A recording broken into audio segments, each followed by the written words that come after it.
The time came for Joseph and Mary to perform the ceremony of purification, as the law of Moses commanded. So they took Jesus to Jerusalem so that he could be dedicated to the Lord. They also went to offer a sacrifice of a pair of doves or 2 young pigeons, as required by the law. At the time there was a man named Simeon living in Jerusalem. He was a good man, and he was waiting for Israel to be saved. The Holy Spirit was with him and had assured him that he would not die before he had seen the Lord's promised Messiah. Led by the Spirit, Simeon went into the temple.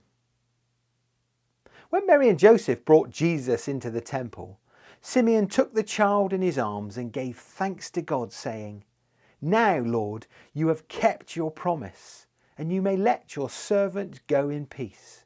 With my own eyes I have seen your salvation, which you have prepared in the presence of all peoples, a light to reveal your will to the Gentiles and bring glory to your people Israel." Mary and Joseph were amazed at the things Simeon said about Jesus.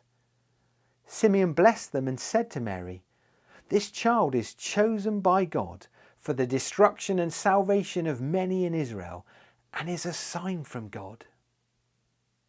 There was a very old prophet, a widow named Anna, who is now 84 years old. She never left the temple.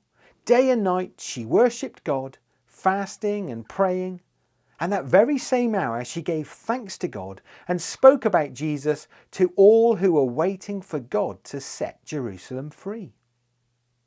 When Joseph and Mary had finished doing all that was required by the law, they returned to their hometown of Nazareth in Galilee, where Jesus grew up and became strong. He was full of wisdom, and God's blessings were upon him.